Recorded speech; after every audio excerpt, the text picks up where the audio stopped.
Puji syukur kepada Tuhan karena malam hari ini kita kembali diberikan kesempatan untuk berkumpul walaupun dalam keadaan virtual untuk belajar dan saling memperlengkapi.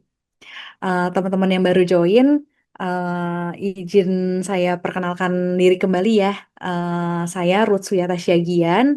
Eh, saya biasanya dipanggil Ruth. Malam ini saya akan menemani teman-teman untuk serangkaian acara webinar sebagai MC dan juga sekaligus moderator. Untuk teman-teman, terima kasih udah meluangkan waktu di tengah kesibukannya.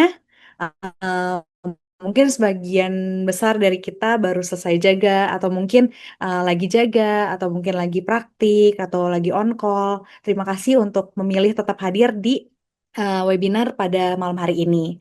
Dan tema kita pada webinar malam hari ini cukup menarik, yaitu Turning Crisis into Recovery, Critical Passion Management. Jadi, teman-teman, sebagai tenaga kesehatan, kita tahu bahwa kondisi kritis itu bukan sekedar teori yang ada di buku saja, tapi hampir kita alami setiap hari. Ada pasien datang dengan kondisi yang kurang stabil, kemudian keluarga juga berharap pada kita keputusan yang harus kita yang sangat penting. Tapi sebagai tenaga medis Kristen, kita juga percaya bahwa hikmat, ketenangan hati, dan juga penyertaan Tuhan adalah bagian yang tidak terpisahkan dari pelayanan-pelayanan kita. Melalui webinar malam ini, kita bukan hanya mendapatkan tambahan ilmu, tetapi juga kembali diingatkan bahwa Tuhan akan tetap bekerja bahkan dalam kondisi kritis sekalipun. Nah, supaya kita semakin dipersiapkan, mari kita awali webinar pada malam hari ini dengan mengangkat pujian Mengenalmu.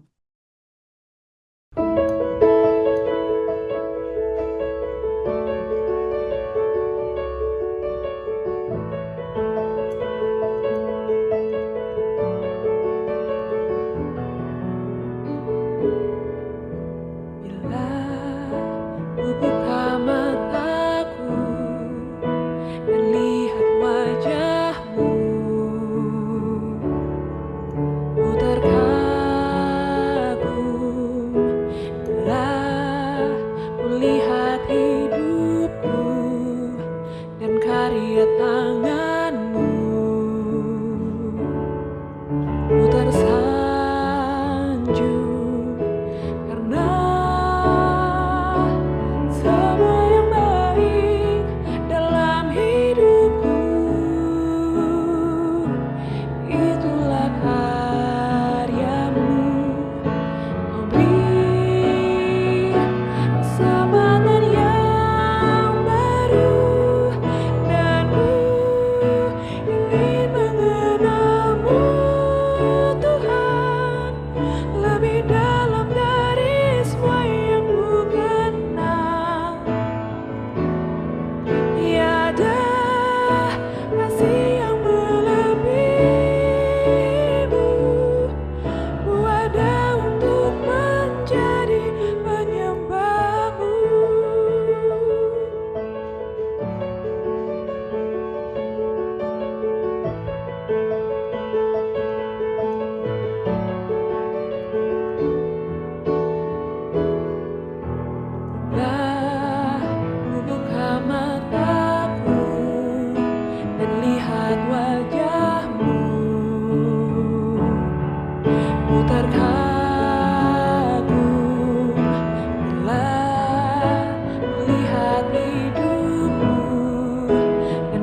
Mari kita membuka webinar ini, mari kita bersatu di dalam doa.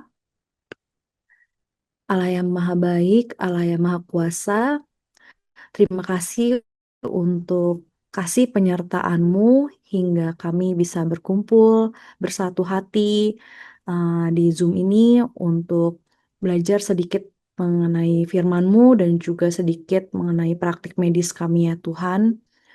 Tuhan yang pimpin sertai webinar ini dari awal pertengahan hingga akhir, biar kami boleh keluar dari webinar ini dengan hikmat yang baru dan penyertaan Tuhan yang baru.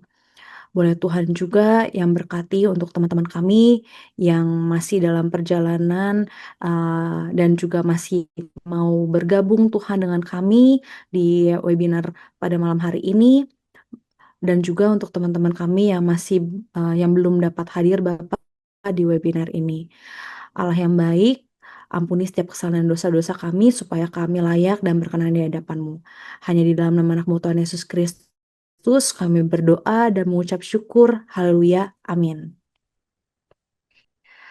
Tema malam ini begitu relevan dengan tugas kita. Bagaimana kita mengelola dengan evidence, namun tetap memiliki hati yang mengandalkan Tuhan. Dan saya sangat bersyukur sekali karena malam hari ini kita akan belajar dari seorang yang memang setiap harinya bergumul di bidang intensive care. Merupakan suatu kehormatan bagi kita belajar dari Dr. Eka Yudalantang, spesialis anestesiologi dan terapi intensif, subspesialis terapi intensif konsultan, magister manajemen. Beliau saat ini melayani di RSUP Profesor Dr. R.D. Kando, Manado, dan memiliki riwayat pekerjaan dan pelayanan yang sangat luar biasa. Beliau lulus dari dokter umum dari FKU Unsat, kemudian di FT Jakarta, kemudian Magister Manajemen di Unipra Surabaya, dan saat ini sedang mengikuti program doktoral S3 di Universitas Negeri Manado. Kita panggil sama-sama Dokter Eka malam ini Kak Eka ya, gitu. Dan saya percaya malam ini kita akan memperoleh banyak insight yang dapat langsung diterapkan dalam praktik kita sehari-hari. Tanpa memperpanjang waktu lagi, kepada Kak Eka kami persilakan. Baik, terima kasih Ruth ya. Apa suara saya terdengar nggak? Terdengar, Dok. Oke. Ya, tadi janjinya udah panggil Kak, sekarang panggil Dok lagi nih. Oke. Ya, pertama-tama saya mohon maaf dulu ya. Ini kayaknya di luar nih apa namanya? Di luar rumahku itu anginnya kuat banget. Saya agak khawatir sinyalnya agak naik turun. Kalau memang sananya gangguan, tolong saya diinformasikan supaya saya bisa bergerak. Ya, walaupun wifi-nya takut juga bermasalah ya. Itu pertama. Terus selanjutnya mungkin saya terima kasih ya teman-teman ya untuk kesempatan yang bisa diberikan kepada saya untuk bisa sama-sama di PMKJ ya, karena ini adalah ya return home lagi ya. Aku udah hampir 12 tahun tuh. 12 tahun tuh walaupun aku alumni Manado, tapi 12 tahun tuh aku lama di Jakarta ya. Jadi kerja di Jakarta kayak teman-teman ya, ada di RS di rumah sakit, jadi dokter umum di ICU, dokter umum di IGD, dan sampai sekolah, sampai ya pendidikan subspesialis di sana. Terima kasih untuk bisa memberikan saya sedikit memori terkait persekutuan medis di Jakarta. Ya, oke, baik, kita akan mulai mungkin ya.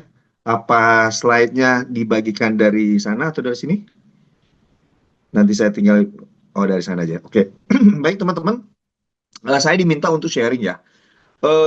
Sebenarnya menjadi satu ketakutan ya, tanda kutip ketakutan, karena teman-teman pengurus ini meminta saya untuk sharing beberapa topik ya. Ini 7 tahun nih, saya sekolah SP1, SP2, dan mau disiringkan ke teman-teman dalam waktu 1 jam. Semoga bisa memenuhi ekspektasi dari teman-teman, tapi kalaupun memang misalnya ada beberapa hal yang kayaknya masih banyak saya harus skip, Saya minta maaf dan mungkin kita bisa apa namanya bisa kontak lebih lanjut. Saya akan berikan nomor telepon saya ke teman-teman pengurus. Silakan kita diskusi. Feel free untuk melihat hal-hal yang mungkin pada malam hari ini saya skip ya. Jadi benar bahwa yang sudah disampaikan tadi ya terkait dengan pengalaman saya atau mungkin yang dianggap kenapa saya dipilih untuk bisa membawakan materi ini adalah ya karena terkait dengan apa yang saya kerjakan hari-hari yaitu di ICU ya atau saya lebih tepat menyebut diri saya eh, mungkin emergency intensivist karena saya selain memang bekerja di ICU tetapi kemudian juga di ruang resusitasi di emergency ya. Oke, dan topik berbicara tentang turning crisis into recovery ini tentunya akan melihat secara garis besar bagaimana kita berhadapan dengan situasi-situasi yang sangat common ya, yang harus kita hadapi pada waktu kita berhadapan dengan pasien-pasien yang sakit kritis. Mungkin bisa slide dilanjutkan? Oke teman-teman ya, ini ya saya ungkapkan sekali lagi ya, jadi bahwa memang realitas bekerja di ruang intensif, bahkan saya tambahkan lagi ya, bekerja di ruang resusitasi di gawat darurat, artinya memang ruangan yang secara spesifik itu kita desain untuk memiliki kemampuan sama seperti di ICU, walaupun itu berada di IGD ya. Kayak kita berada dalam suatu perbatasan antara kehidupan dan kematian setiap hari. Ya, jadi memang menyatakan kematian terhadap seorang pasien, menyatakan perburukan sepertinya menjadi suatu menu sehari-hari. Bahkan mungkin kalau lihat di gambar ini ya memang seakan-akan kita berhadapan setiap harinya kita melihat ada tanda kutip permainan catur atau permainan apalah antara malaikat kehidupan dan malaikat kematian. Ya memang di sini tentunya tidak hanya dibutuhkan tanda kutip suatu kompetensi yang klinis yang presisi, tetapi memang eh, dibutuhkan juga teman-teman suatu kemampuan untuk bisa mengelola secara terintegrasi atau bermain secara tim. Nah ini memang kadang-kadang butuh trik dan butuh apa namanya butuh ya pengelolaan yang lika-likunya sangat-sangat penuh dinamis ya karena kita ketahui bersama mungkin teman-teman apalagi teman-teman ya yang bekerja sebagai dokter umum baik di ICU maupun di IGD, ya saya juga pun mengalami hal tersebut. Ya bagaimana kita mengelola pola pikir atau perspektif dari masing-masing spesialis yang harus kita terapkan pada satu pasien yang tidak jarang itu bisa saling bertentangan ya.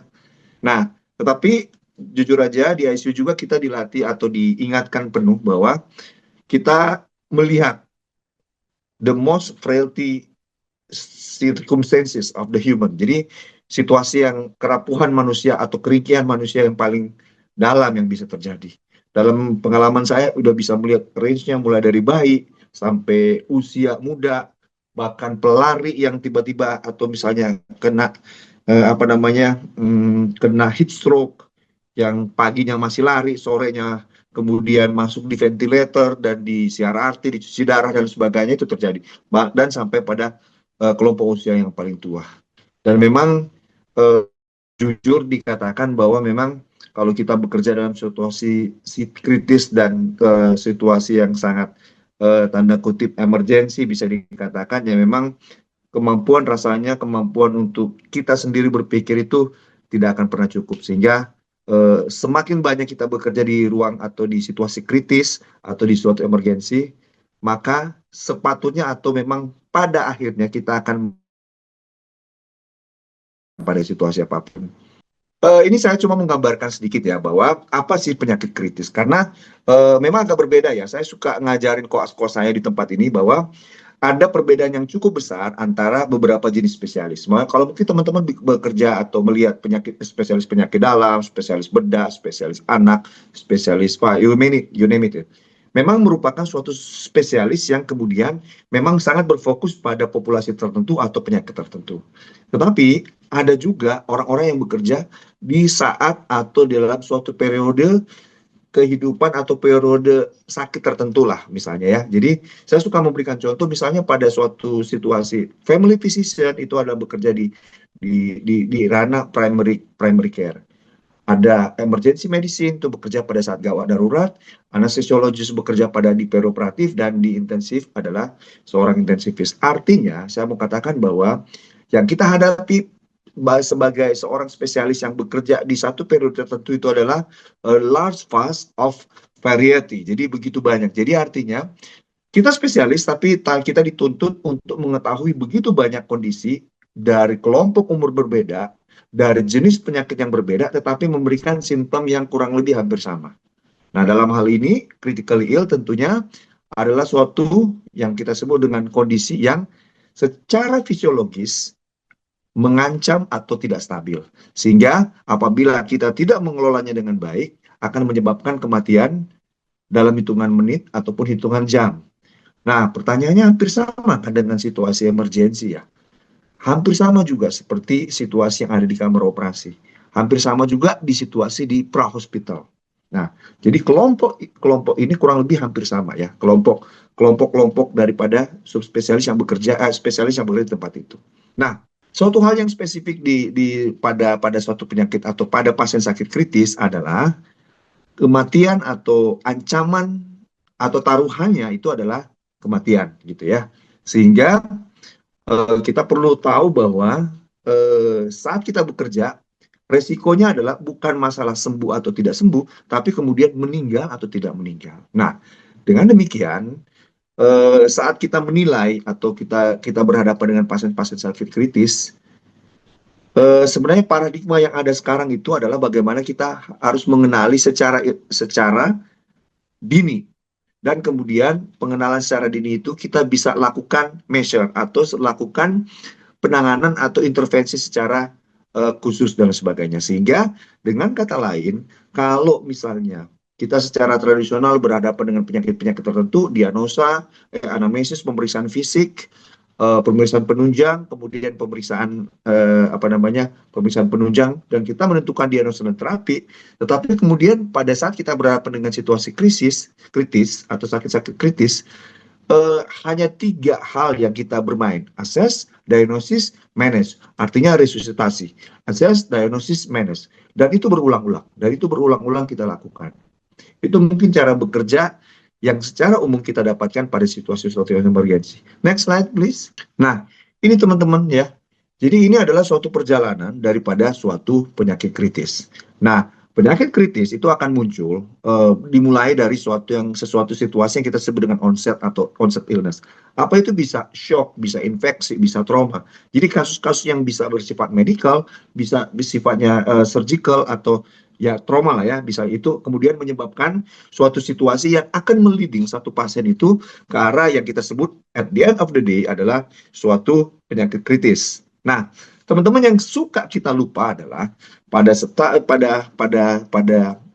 suatu situasi tertentu, pasien yang menjelang atau mendekati atau menunjukkan tanda-tanda sakit kritis, sebenarnya pada satu titik dia belum menunjukkan tanda-tanda yang tanda kutip kita sebut dengan gawat dan kemudian bisa menyebabkan ares.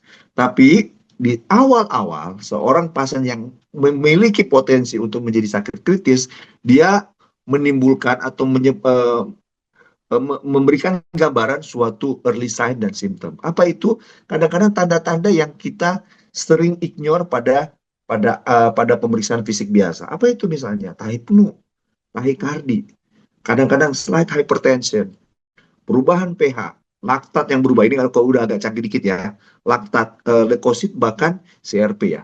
Teman-teman, mungkin bagi satu trik ya teman-teman, bagaimana menilai tanda penyakit, tanda seseorang itu mulai mengalami penyakit kritis.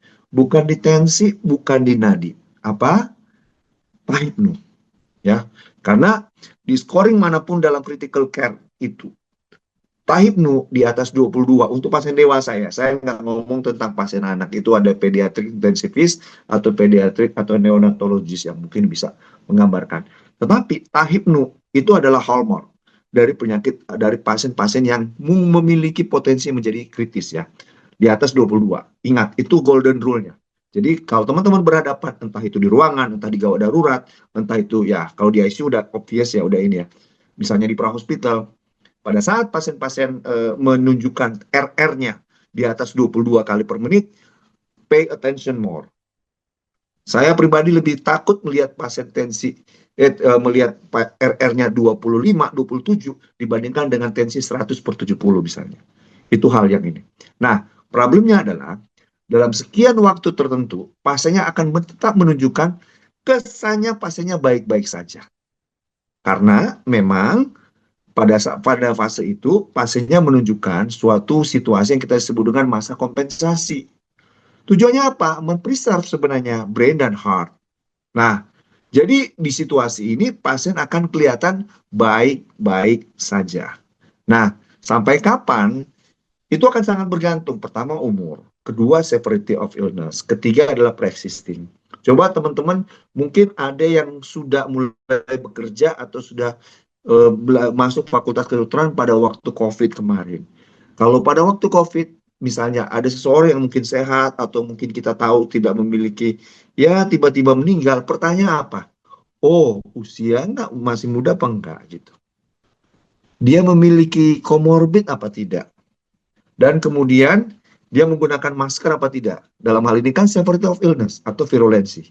Di tiga faktor ini yang akan kemudian menentukan seberapa lama pasien itu akan berada pada situasi kompensasi. Nah, apabila dia sudah melewati fase itu, terjadilah yang disebut dengan fase dekompensasi. Itulah yang kita sering menyebutnya code blue, RJP, makanya kita disuruh latihan ACLS, ATLS, dan lain sebagainya. Semua itu kita lakukan, atau ACLS, kursus-kursus itu, sebagian besar itu berkonsentrasi pada fase dekompensasi, which is pada saat fase dekompensasi terjadi, angka kematian ataupun kalaupun berhasil kita resusitasi, biasanya akan berakhir dengan kematian. So, yang saya mau bagikan adalah teman-teman, dunia intensif sekarang itu banyak lebih sekarang maju ke depan, dan mulai bekerja semakin banyak di fase yang kita sebut dengan compensatory.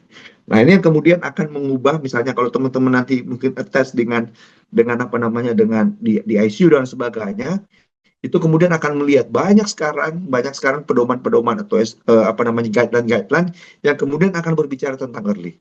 Nah, ini sebagai contoh, ini kita baru keluar guidelines tentang sepsis 2026. Di situ sudah dibilang bahwa sebenarnya kita avoiding untuk intubasi pada pasien-pasien. Mari kita lebih maju, kita gunakan non-invasif dan sebagainya. Poin besarnya mau dikatakan adalah kita sudah mulai bekerja di fase di mana terjadi di fase kompensasi ini, bukan di fase mulai terjadi di kompensasi.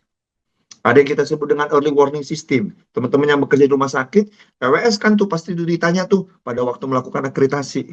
Nah, EWS ini di dalam praktek saya menentukan cara bekerja saya di ICU atau di IGD misalnya. Jadi memang ada beberapa studi yang menunjukkan ada korelasi antara triase yang kita buat di gawat darurat, dan setelah kita masuk di observasi di gawat darurat, kita nggak usah pakai lagi misalnya triase, tetapi kita triase mau pakai SC kayak mau pakai MTS kayak terserah.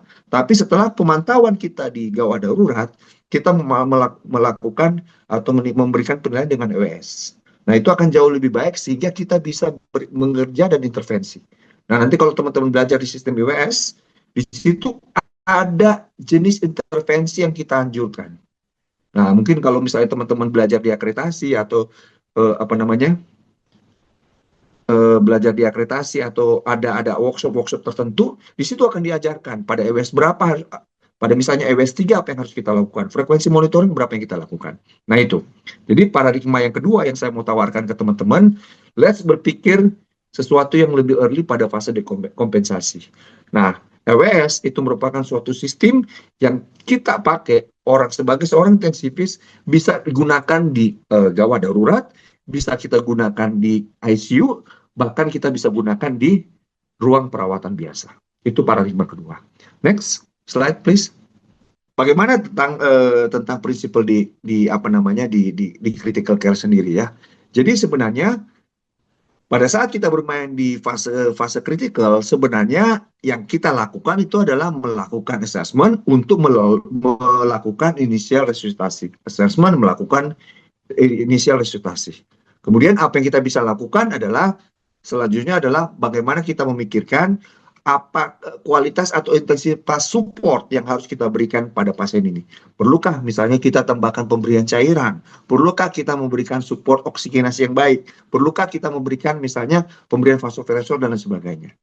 Nah, kemudian yang kita lakukan adalah melakukan tanda kutip seek for specific problem. Nah, disinilah yang saya katakan sebelumnya bahwa kemampuan kita untuk bisa melakukan koordinasi dengan berbagai macam tim disiplin, kita ya kadang-kadang mungkin saya nggak nyebutnya konsul ya, tetapi kemudian kita diskusi dengan teman-teman paru, teman-teman kardio, teman-teman nefro, yang dan sebagainya itu adalah bagian daripada kita untuk mencari ekspertise. Misalnya, kadang-kadang sampai sekarang pun saya bisa sering mengalami kesulitan. Misalnya, kita melihat ini edema paru ini karena edema paru karena kardiak atau edema paru karena biasanya sebab lain, misalnya karena ginjal dan sebagainya.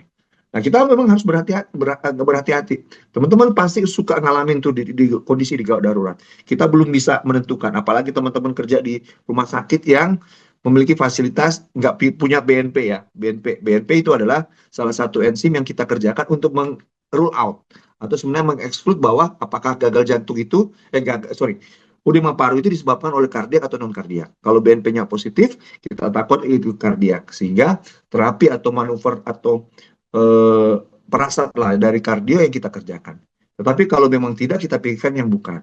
Contoh kecil, misalnya pemberian lasik pada pasien-pasien dengan gagal jantung, atau kita curiga atau memang kita sepakat concur bahwa ini gagal jantung, edema paru gagal jantung, tentunya pemberian lasik menjadi hallmark. Tapi kalau memang dia bukan, tentunya kita sepakat misalnya dengan teman-teman nefro, kita hindari pemberian lasik. Nah, itu dinamika yang suka kita hadapi pada saat kita bekerja sebagai intensivis. Kita suka menjadi penengah antara dua belah pihak. Itu contoh kecil. Nah, yang kita lakukan selanjutnya adalah working diagnosis. Jadi, teman-teman, pesan yang ketiga yang saya mau sampaikan adalah saat kita bekerja di klinik di area kritis, kita nggak bekerja untuk mencari final diagnosis. Apa yang kita kerjakan adalah working diagnosis. Apa itu? Misalnya gagal nafas, shock, dan lain sebagainya. Kita nggak ngejar, let's say, kita sampai pneumonia, tapi kita mau cari ini viral atau apa, nanti dulu. Kecuali memang kita secara besar kita misalnya tahu, ini kayaknya pneumonia, antibiotik harus diberikan pada sepsis. Silakan diberikan. Tapi kemudian untuk mencari sangat spesifik, misalnya, ini apakah ini golongan baru atau miastenia gravis? Bagi saya akan put aside itu dulu. Yang penting adalah, ini adalah gagal nafas tipe 2, tipe 1, misalnya PCO2-nya meningkat. Berarti di dalam manuver ventilator, yang akan saya konsentrasi adalah PCO2. Itu contoh. Ya, jadi, sekali lagi, hal yang ketiga yang saya mau sampaikan, saat bekerja di apa, do not push yourself to find the final diagnosis. Itu yang akan kemudian memperlambat teman-teman atau kita pada saat kita bekerja, terutama di gawat darurat. Karena gawat darurat bukan mencari final diagnosis, khusus pasien-pasien yang ini ya, kategori merah atau WS di atas 7 ya. Jangan pernah berusaha untuk mencari final diagnosis. Dan harus kita mulai berlatih untuk bisa melakukan atau memberikan edukasi pada pasien, dok sakitnya apa? Saya akan lebih suka kondisi saat ini seperti ini. Kegawatan yang kita hadapi seperti ini ya. Itu yang saya maksudkan pada tadi brief dan konsol relatif. Berhati-hati sekali untuk itu ya. Jadi memang pada waktu kita memberikan konseling pada keluarga, itu memang gambaran besar yang kita berikan. Next slide please. Nah, ini hampir sama juga ya. Jadi ini saya sebutkan initial assessment dan resuscitation. Dan nah, ini yang saya mau katakan teman-teman, fokus pada history. Jadi fokus pada history ya, ini kan suatu hal yang jamak ya, yang sudah diajarkan fisik diagnostik. Kita udah diajarkan ya di fisik diagnostik ya, pada waktu kita koasap atau pada waktu kita di mahasiswa ya, fisik diagnostik udah kurang lebih merule out 70%. Nah, contoh sederhana yang saya mau bagikan ya, pentingnya fisik diagnostik pada waktu kita kemudian mempredik jenis kegawat daruratan yang ada pada pasien. Contoh sederhana misalnya begini, pasien datang dengan kelemahan gangguan elektrolit. Nah, dari riwayatnya dia diare nggak, atau dia keluhan terbanyaknya misalnya hiperemesis atau kemudian diare. Nah, dengan keluhan sebelumnya prior daripada dia masuk di gawat darurat atau masuk di ICU, kita sudah memprediksi nih kalau di atas dia banyak muntah, kayaknya hipokloremi dia. Vice versa, kalau dia di bawah, kayaknya dia hiponatremi. Seperti gitu ya, kita tahu karena klor yang keluar di atas sehingga kita bisa fokus bukan blind ya, tetapi kita oke, let's think cairan awal kita kasih ini kayaknya NaCl deh atau ini kayaknya RL yang kita fokus. Contoh seperti itu ya. Hanya berdasarkan diagnosa dari fokus daripada history yang bisa lebih ya brief history lah. Jadi artinya anamnesis yang history. Dan kemudian perform yang fokus examination. Nah, sekarang memang kelima yang saya mau sharekan ke teman-teman. Nah, kalau teman-teman mau eh, punya kemampuan lebih di bidang critically ill atau di gawat darurat, mulai coba untuk memikirkan yang kita sebut dengan focus examination. Apa itu? Ya, memang terbesar saat ini adalah menggunakan USG. Ya, jadi teman-teman kalau sudah bisa fokus namanya ya, fokus point of care ultrasound namanya ya. Ya, mungkin saya tidak berikan di sini. Tapi kalau teman-teman belajar, kalau kita suka apa namanya, nanti bisa kita diskusi lebih lanjut. Kita bisa menggantikan atau mensubstitusi begitu banyak pemeriksa, bukan mensubstitusi, namanya melakukan surrogate. Surrogate artinya ada misalnya kita melihat pneumotoraks, foto golden standarnya itu adalah fototoraks. Kita lihat adanya misalnya atas penarikan ya dan sebagainya atau gambaran udara di dalam di rongga pleura.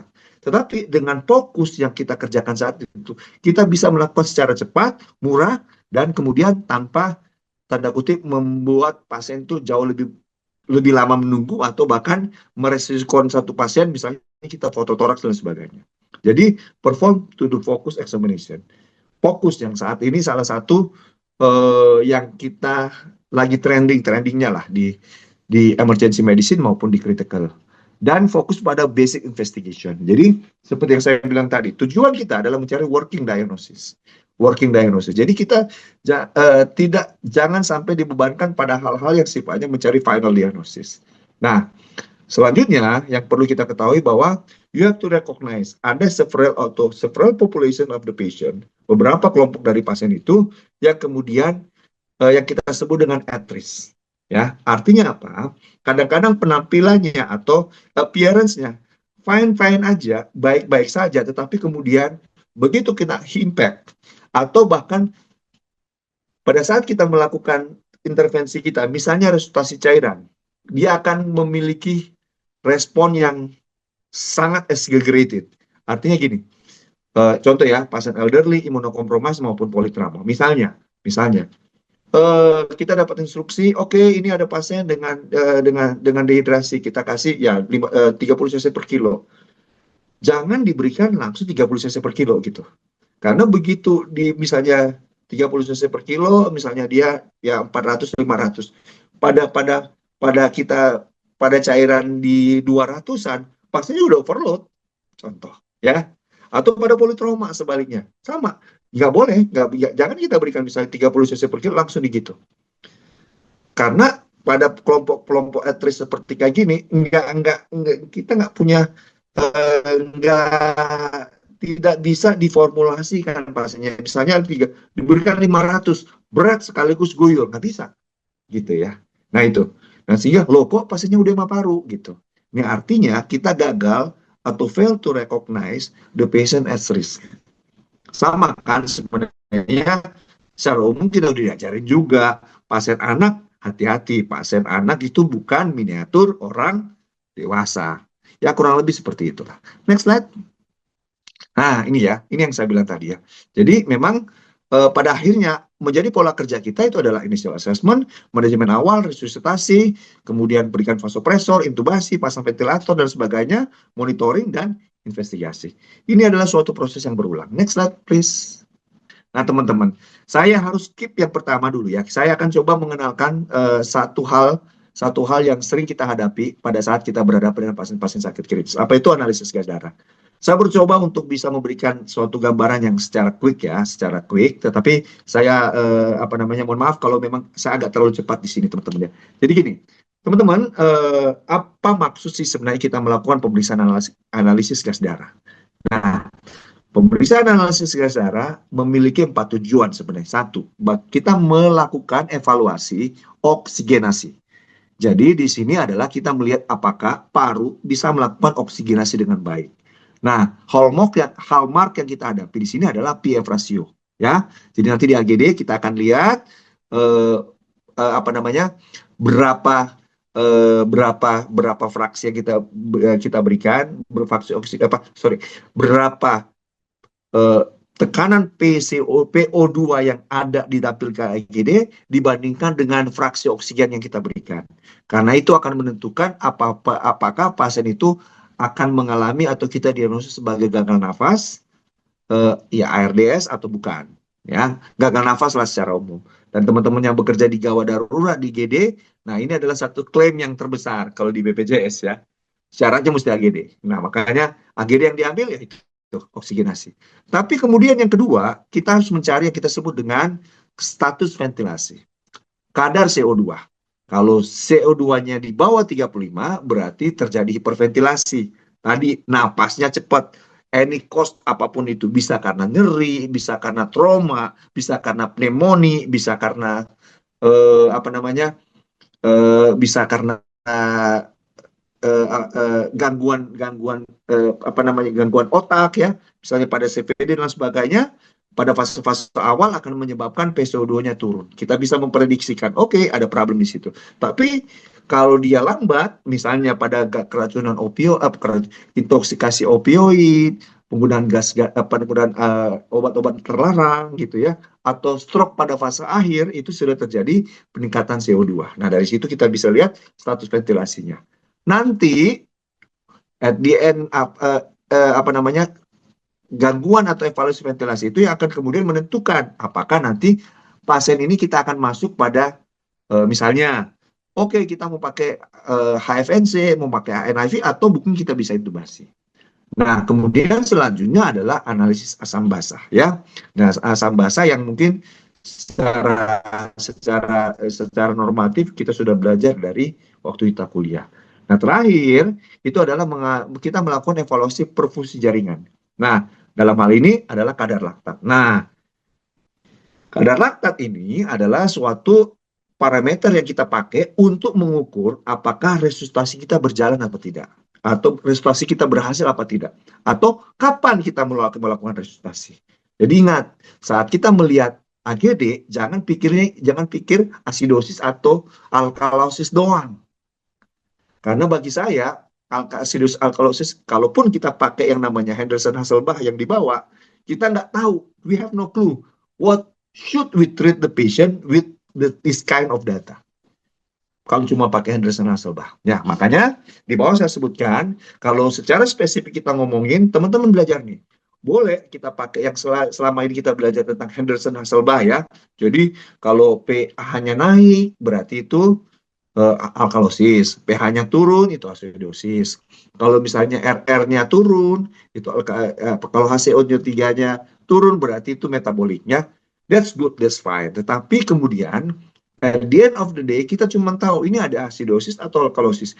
Tapi sometimes atau most of the time kalau kita cuma memakai pendekatan itu, yang akan terjadi adalah kita harus mencari tahu juga kira-kira ini penyakit primernya apa.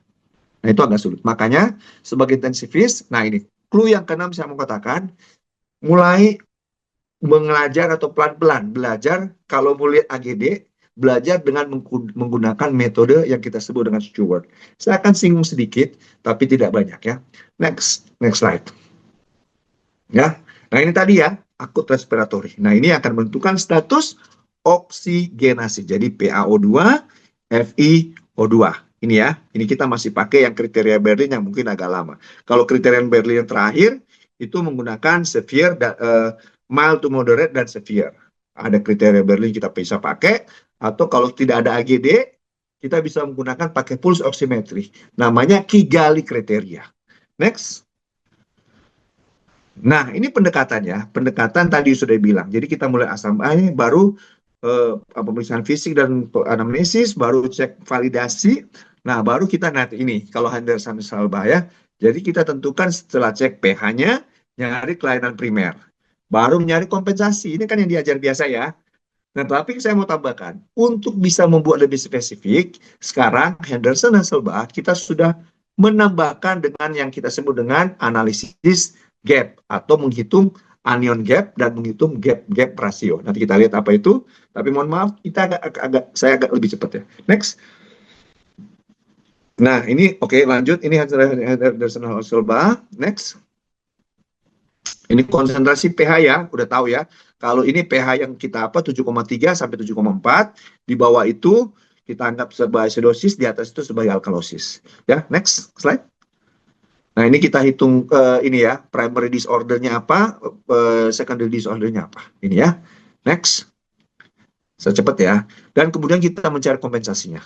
Saya nggak terlalu lama di sini ya. Next. Nah, ini teman-teman ya, cara menghitungnya. Nah, cara menghitungnya nanti kita tinggal masukkan rumus, tapi memang cara kita harus menambah pemeriksaan tambahan. Di sini apa? Periksa natrium, periksa chloride. Jadi, praktek penghitungan AGD, melakukan penilaian AGD sekarang secara normal, kita order AGD dan kita periksa elektrolit dasar. Apa itu? Na, Cl, dan K. Ya, karena itu akan kita pakai untuk perhitungan anion gap. Next, apa kepentingannya? Ini kita tambahkan albumin ini ya. Saya lanjut valuasinya. Nah, ini. Jadi nanti akan muncul dari rumus tadi, teman-teman, apakah kelainan asam basa yang ada pada kita temukan itu adalah disebabkan oleh yang kita sebut dengan high anion gap atau normal anion gap. Nah, dari sini kemudian kita akan pilih. Kita akan lebih sederhanakan lagi. Nah, kelainan apa yang kurang lebih mendukung atau menyebabkan pasien ini mengalami kelainan asam basa. Misalnya, kalau pasien ini shock hemoragik, misalnya, kemudian dia mengalami asidosis metabolik. Ya, sorry, gambaran asidosis metabolik. Nah, kemudian kita hitung, dia akan muncul high anion, pakai rumus tadi ya, high anion gap. Nah, kita udah tahu pasien ini mengalami asidosis karena terjadi laktit asidosis. Kenapa laktit asidosis? Karena dia shock. Sehingga kita nggak ngobatin asidosis metabolik menggunakan bignat. Tapi apa yang harus kita naikkan? Increase the tekanan darah. Increase the MIP. Naikkan vasopresor dan sebagainya. Dengan harapan laktit asidosisnya diturunkan sehingga asidosisnya perbaikan. Itu contoh. Atau misalnya asidosis yang disebabkan, misalnya kita lihat tapi normal, tapi dia punya diare. So, kita harus tahu, oke, menurut anamnesis, dok, diarenya sih nggak banyak, tapi pasien punya diare, punya asidosis tapi normal anion gap. Oke, kayaknya ini diare ini kita harus resusitasi. Bukan resusitasi, kita harus koreksi nih. Itu contoh. Karena itu yang akan menyebabkan atau membuat normal asam basanya menjadi normal. Ini contohnya ya, contoh sederhana. Next slide. Nah, ini gap-gap juga sama ya. Sama kurang lebih. Next. Sama juga ini, saya lanjut. Ini osmolalitas nanti untuk dengan bedah dengan neurologi ya, biasanya itu. Next. Saya lanjutkan lagi. Saya akan banyak skip di sini. Next. Nah, teman-teman, saya cuma memperkenalkan berikut kalau belajar tentang asam basa, gunakan metode atau perluas diri teman-teman untuk belajar metode Stewart. Karena yang metode Stewart ini kita sebut dengan metode kuantitatif. Nah, di situ ada variabel-variabel lain, misalnya PCO2, ada strong ion difference, ada variabel-variabel yang kita sebut dengan misalnya non-volatile weak exit. Apa itu? Next. Next slide. Nah, teman-teman. Nah, dengan sorry. Balik lagi. Oke. Nah, di sini balik lagi. Sorry. Balik sebelah.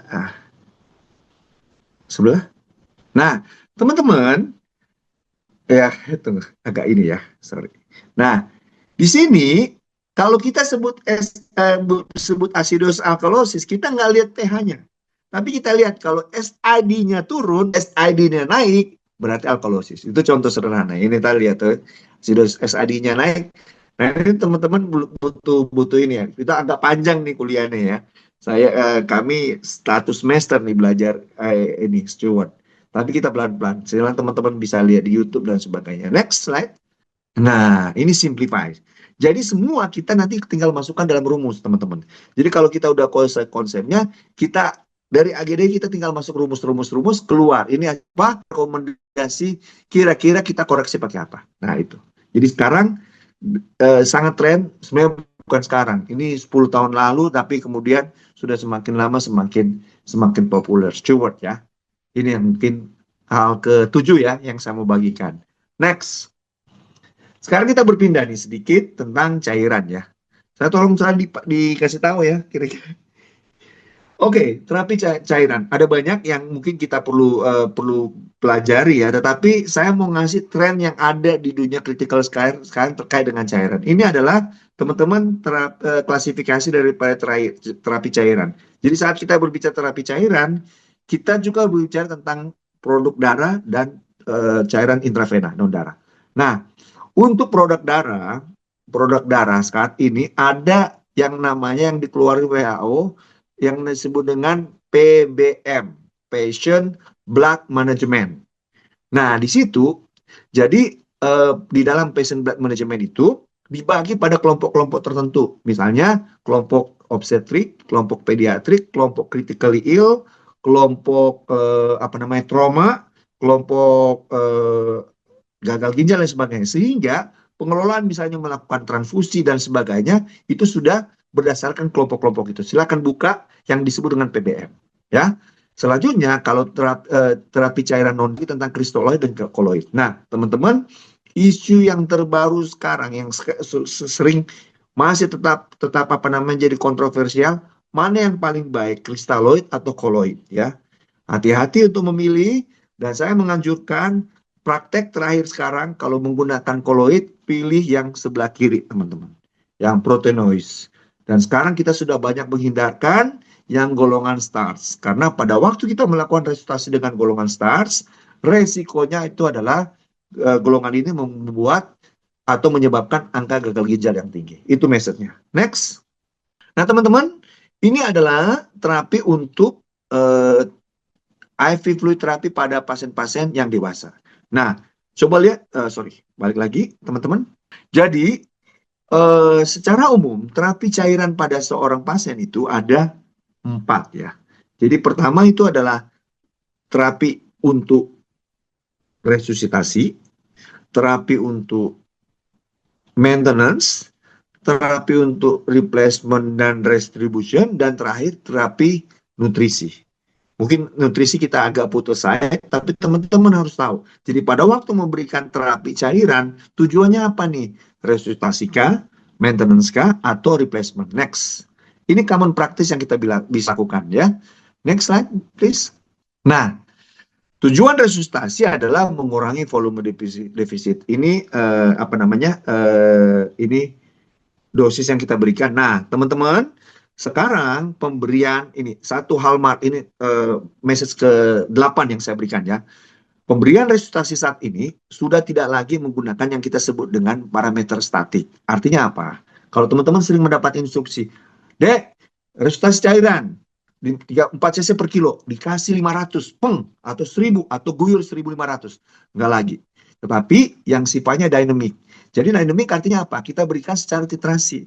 Sekarang pengukurannya berdasarkan bisa pakai IVC, kita pakai USG ya, atau kita bisa pakai bukan CPP, kita bisa pakai namanya basic level racing dan sebagainya. Poinnya adalah kalau dia pada kita jadwalkan atau kita rencanakan pemberian 1.500 atau 2.000, tapi pada pemberian titik 1.000 dan pasiennya sudah mencapai target tertentu, ya udah kita stop. Itu paradigma yang resusitasi yang ada saat ini ya. Nah, untuk maintenance itu ya udah, artinya itu standar ya, kita nggak banyak berubah, adalah untuk mengcover harian, tapi kita harus memikirkan komponen natrium, cairan, natrium dan karbohidrat ya, energi ya, glukos dan sebagainya. Untuk maintenance. Next slide, please. Selanjutnya, ingat, ada yang kita sebut dengan replacement. Jadi kalau pasien mengalami diare dan melakukan ceringan, kekurangan dehidrasi ya, Kalau dia dehidrasi berat, ada peluang kita melakukan yang disebut dengan resusitasi. Kalau dia terjadi gangguan hemodinamik. Tetapi kalau dia tidak mengalami gangguan hemodinamik, terapi cairan yang kita berikan bukan resusitasi namanya, tetapi adalah replacement. Ya, termasuk juga nanti pada waktu kita misalkan melakukan misalnya transfusi, ya itu adalah replacement semua ya. Jadi masuk dalam terapi-terapi replacement.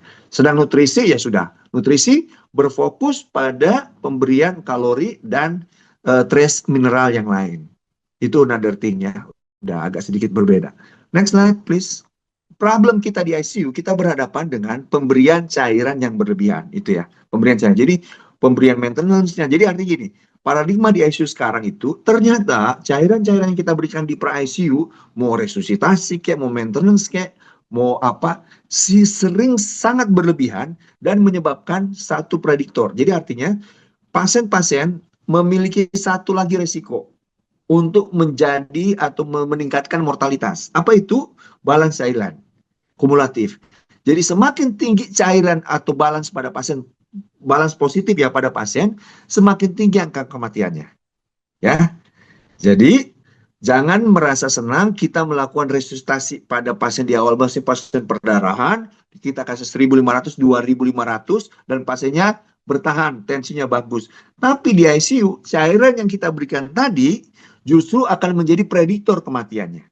Nah itu gambaran daripada studi ini ya. Next slide. Sehingga diperkenalkanlah dalam 3-5 tahun terakhir, silakan browsing, sekarang sudah sangat populer terkait dengan fluid stewardship.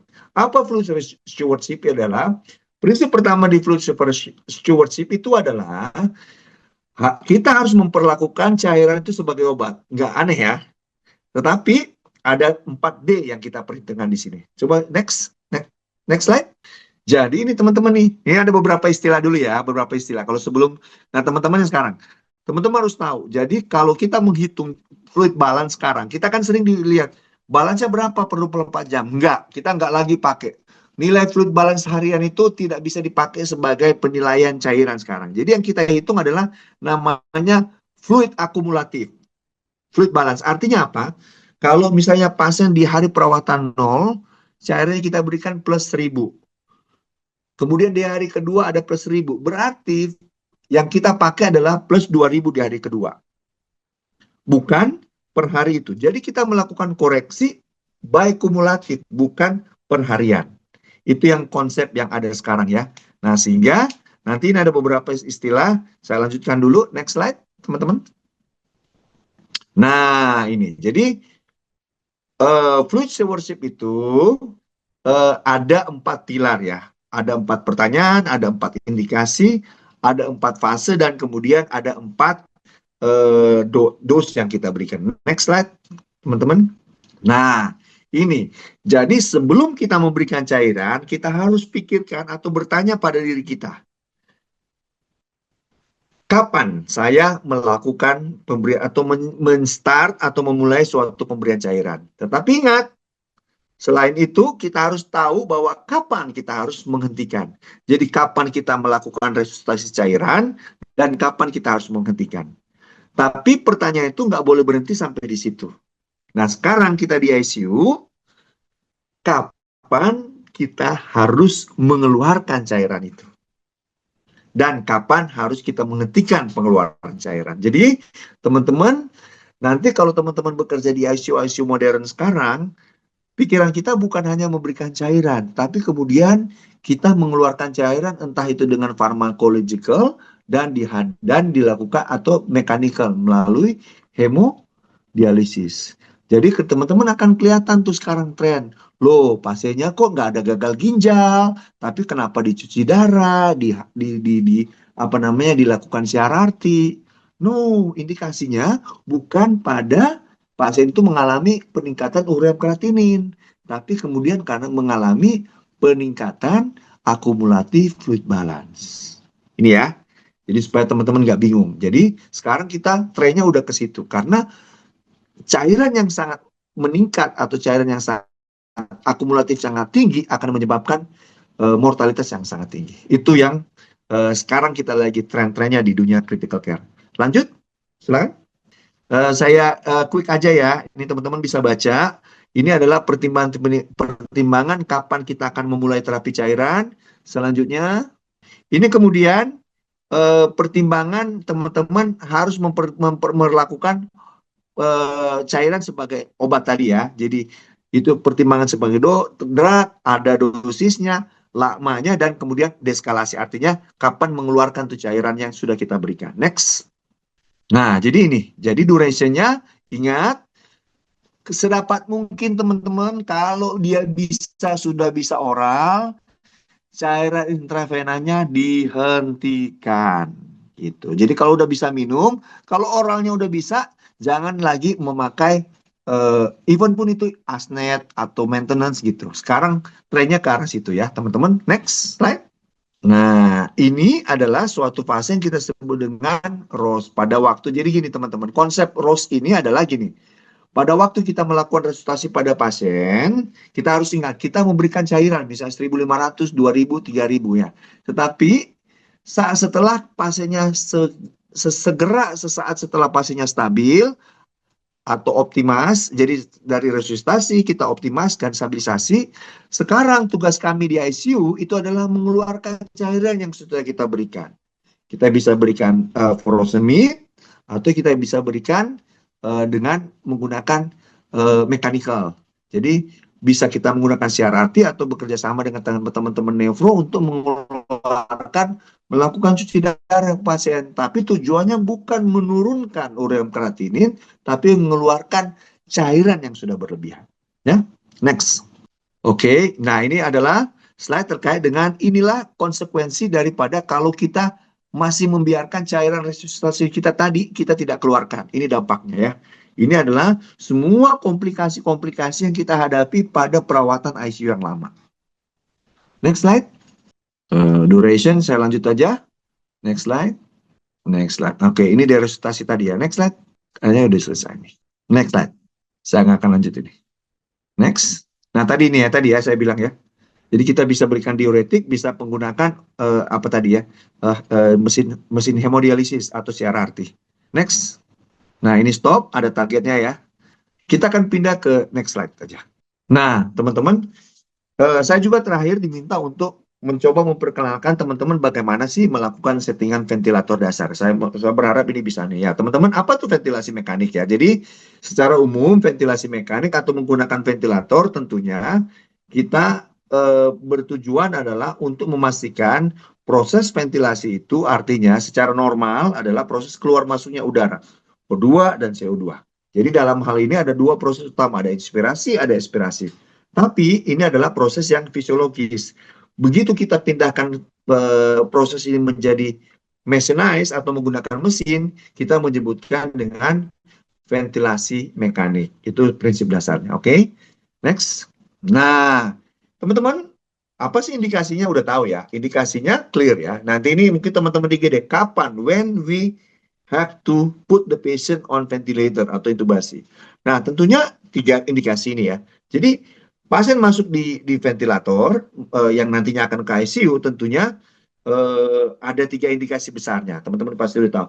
GCS di bawah 8. Nah, sekarang memang ada studi ya, teman-teman. Misalnya pada stroke, apakah semua pasien di bawah 8 itu harus ditubasi apa tidak? Memang sekarang studinya masih head to head 50-50. Ada yang bilang harus, ada yang tidak. Tapi oke lah, kita pakai setiap GCS di bawah 8 kita intubasi. Tapi kemudian misalnya ada ancaman gagal nafas. Misalnya abses submandibula ya, Ludwig angina. Itu kita juga bisa pakai.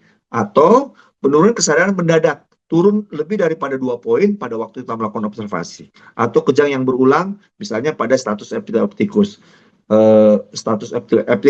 Ya. Nah, indikasi yang kedua adalah indikasi gagal nafas. Nah, ini yang kadang-kadang suka berdebat sama BPJS kita ya, teman-teman ya. Karena seringkali di BPJS itu suka menggunakan indikasi yang kedua saja. Jadi adanya gagal nafas yang dibuktikan dengan, oh ini harus AGD nih gitu ya. Kita kadang-kadang suka diabaikan terkait dengan airway.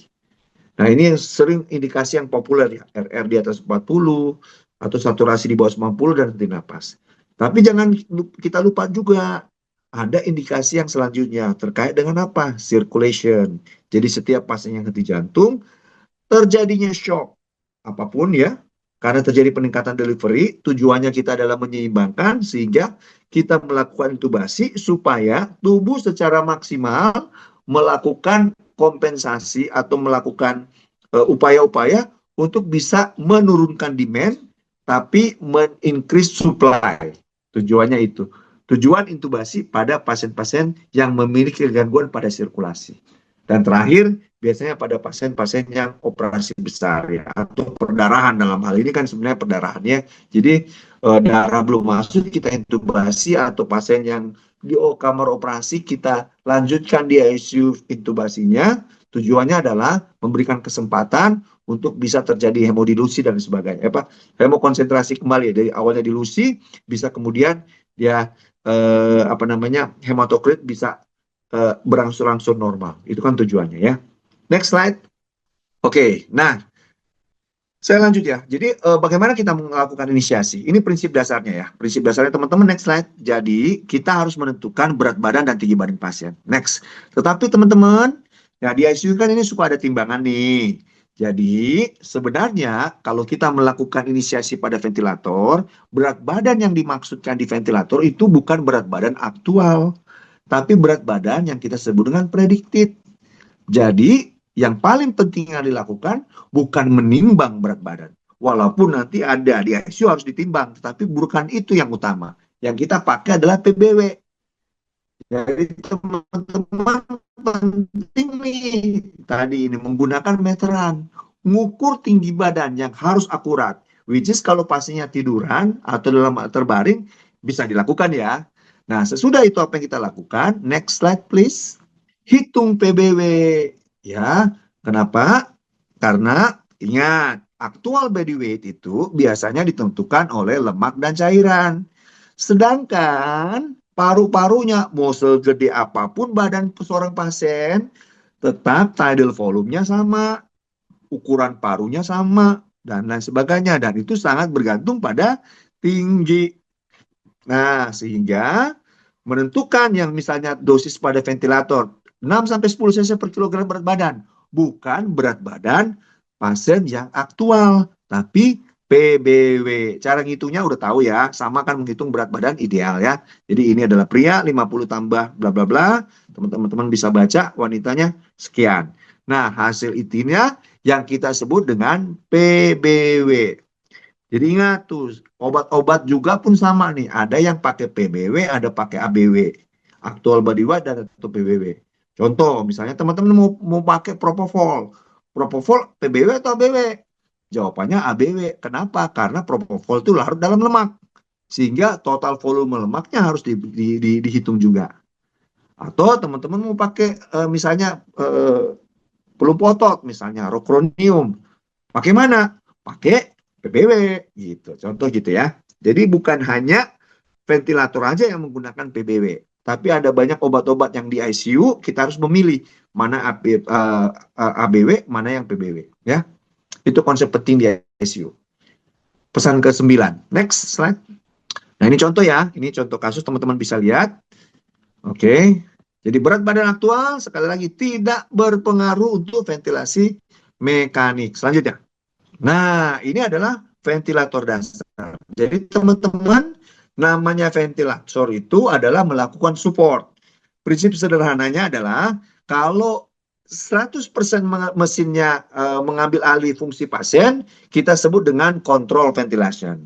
Tetapi kalau mesinnya tidak banyak atau nol, perannya nol, 100% pada pasien, berarti itu kita sebut dengan support. Support artinya apa? Bukan dia membantu, enggak. Tapi kalau sewaktu-waktu terjadi misalnya henti napas kembali, dia kemudian mengambil alih kembali. Atau CPAP ya, atau CPAP itu continuous pressure airway ini ya,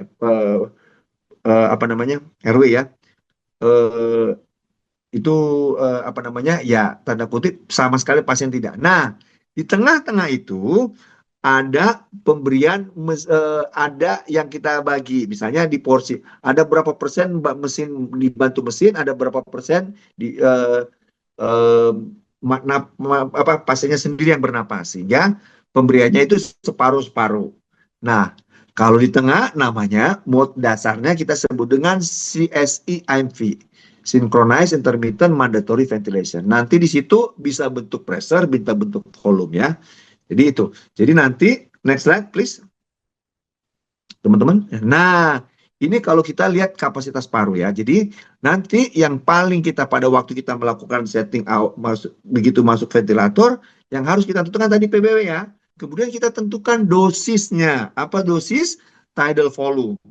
Nah, rata-rata sekarang untuk lung protective strategy kita pakai dosisnya 6 sampai 8 cc. Kecuali misalnya pada atelektasis bisa lebih dan atau misalnya pada pasien-pasien yang dengan apa namanya dengan lung injury yang berat kita pakai di bawah. Tapi kalau teman-teman disuruh setting di GD atau di ICU no clue at all pakai dosis ini 688 udah paling aman untuk semua ya. 68 sampai 8 cc per kilogram dan tidal volume. Apa tuh tidal volume? Teman-teman coba lihat tuh yang di apanya di tengah-tengah yang tadi yang warna ini ya, warna orange itu ada tulis ya tidal volume. Jadi adalah tarikan nafas kita normal dan tarikan buang nafas kita normal. Itu yang tidal volume. Tapi teman-teman di dalam ventilator juga kita harus menghitung yang disebut dengan minute volume. Apa tuh minute volume?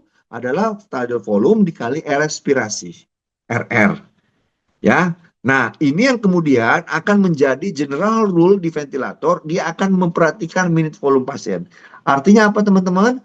Kalau kemampuan oksigenasinya kurang misalnya, tidal volumenya misalnya kita kecilkan, berarti RR-nya kita naikin, nggak apa-apa. Atau sebaliknya, kita butuh misalnya pasiennya PCO2-nya tinggi, RR-nya kita mau naikin, misalnya jadi 12, 18.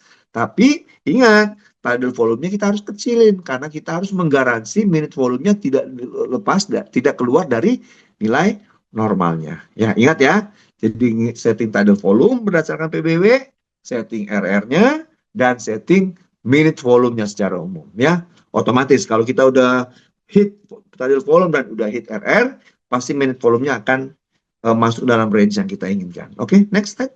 Nah, ingat ya.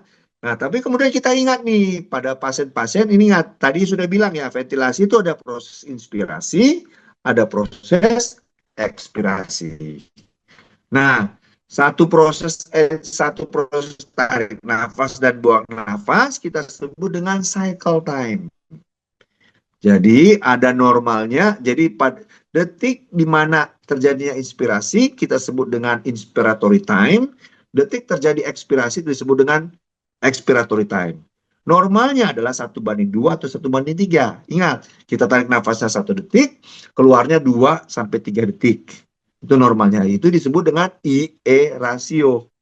Nah, IE ratio ini kita bisa rubah atau kita bisa modifikasi. Jadi misalnya kita tarik nafas 2, 1 misalnya pada pasien-pasien PPOK atau pada pasien-pasien asma nih ya. Contoh kita bisa memperpanjang IE ratio pada pasien-pasien asma misalnya karena dia butuh waktu yang lebih panjang untuk bisa mengeluarkan gas-gasnya, sehingga misalnya kita bisa setting 1:4, 1:3,5 dan lain sebagainya, IE ratio. Tapi kalau kita nggak tahu, udah di blind aja 1:2 normal ya. Next. Nah, RR-nya ya, jadi nanti cara normal tadi saya udah bilang ya. Jadi nanti ini agak spesifik. Nah, ini cara ada rumusnya ya. Kita jadi 60 kali per menit dibagi TC-nya. Jadi nanti kita bagi tadi ya, ini ada rumusnya frekuensi 60 bagi tidal inspirasi dan ekspirasi. Kalau T-pause-nya nggak usah dipusingin lah dulu ya. Next. Oke, nah ini adalah teman-teman kalau kita melihat nih. Jadi nanti pada waktu kita melakukan setting kita harus tahu nih mana yang napas dari pasien, mana yang napas ventilasi mekanik ya. Nah kalau pada pasien dengan ventilasi mekanik ini kurva dari pressure-nya. Jadi ada peak, jadi ada tarikan yang ke atas seperti ini, kemudian ada turun ke bawah plateau, di datar plateau baru turun ekspirasi. Jadi naik itu inspirasi, turun itu ekspirasi. Nah, perubahan atau adanya grafik yang di luar dari gambar klasik ini, kita sering mengasumsikan atau kita harus melihat itu sebagai napas spontan dari pasien. Ya, ingat itu. Next slide. Nah, kemudian ada konsep yang kita sebut dengan positive and expiratory pressure. Apa itu, teman-teman? Jadi, pada waktu kita bernafas, itu ada tekanan positif yang terjadi atau sengaja dibuat pada akhir ekspirasi, di mana tujuannya adalah untuk menjaga jangan sampai paru kolaps. Jadi bayangkan, paru itu kayak seperti balon, tapi kalau pada waktu dia melakukan ekspirasi, balonnya nggak boleh sampai ketutup pun. Jadi harus ada kebuka sedikit, ada tekanan sedikit yang menjaga, sehingga alveolinya atau balonnya itu nggak saling melengket.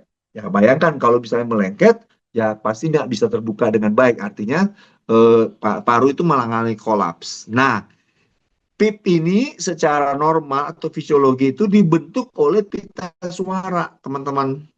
Nah, pada waktu kita melakukan intubasi dan ventilasi mekanik, mekanisme itu tidak lagi terbypass dengan endotracheal tube.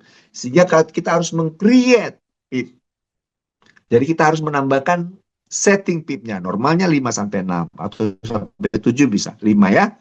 Nah, PIP ini kemudian nanti akan, kalau teman-teman belajar lebih advance, akan menentukan atau menjadi bagian dari strategi kita untuk mengobati gagal nafas. Tapi untuk saat ini, jangan lupa setting awal, buat PIP. PIP dasar, bikin 5. Next. Nah, ini ya bandingkan ya. Ini ada gambarnya. Saya lanjut aja. Ya. Kalau kolaps, ini kita lihat ya. Jadi kalau tidak ada PIP, dia akan kolaps. Ini gambarannya aja. Supaya kebayang ini. Kalau ya, menggambarkan PIP ini ya. PIP-nya itu ada di dalam grafik pressure. Kita akan kelihatan. Di bawah itu 0, di atas. PIP-nya itu biasa yang di atas putus-putus itu 5 ya. Jadi kalau ventilatornya itu nggak boleh turun sampai di bawah. Berarti kita tidak menentukan PIP. Next. Saya lanjutkan aja ini. Mungkin ini agak sedikit Next. Nah, selanjutnya yang kita tentukan itu adalah fraksi ya. Fraksi apa itu? Adalah konsentrasi atau kadar oksigen yang akan dihirup yang diberikan oleh mesin. Nah, udah tahu oksigen yang kita berikan itu berisi oksigen kita hirup itu adalah normalnya 21%. Nah, yang kita bisa berikan itu bisa sampai 100%. Dan di ventilator kita bisa menurunkan fraksi itu. Ingat, kalau pasiennya betul-betul gagal nafas, kita berikan 100%. Tapi kita harus berangsur-angsur turunkan sampai di bawah 50%. Kenapa? Kalau kita terlalu lama dengan fraksi 100%, pasiennya itu akan mengalami toksisitas oksigen. Ya, jadi begitu kita setting, sedapat mungkin kalau bisa saturasi bagus kita turunkan. Dalam 1 jam, 2 jam setelah pas intubasi atau ventilator, kita target sampai di 50% ke bawah. Ya, oke, next. Nah ini ya, jadi ini adalah kalau kita melakukan control ventilation. Jadi nanti ada time trigger. Time trigger itu adalah waktu yang pasien mesin itu akan memberikan nafas pada satu waktu yang kita berikan. Apa itu tadi? Tadi saya bilang RR ya, tentukan. Jadi dalam waktu tertentu pasien akan memberikan nafas. 6 detik kalau tadi ya, kalau kita dibagi 60, setiap 6 detik akan diberikan nafas. 6 detik 100% oleh mesin. Sehingga kalau pasiennya sadar, tidak akan nyaman. Kita bayangkan kalau kita berdiri di mobil di latbak terbuka. Misalnya pada konvoi.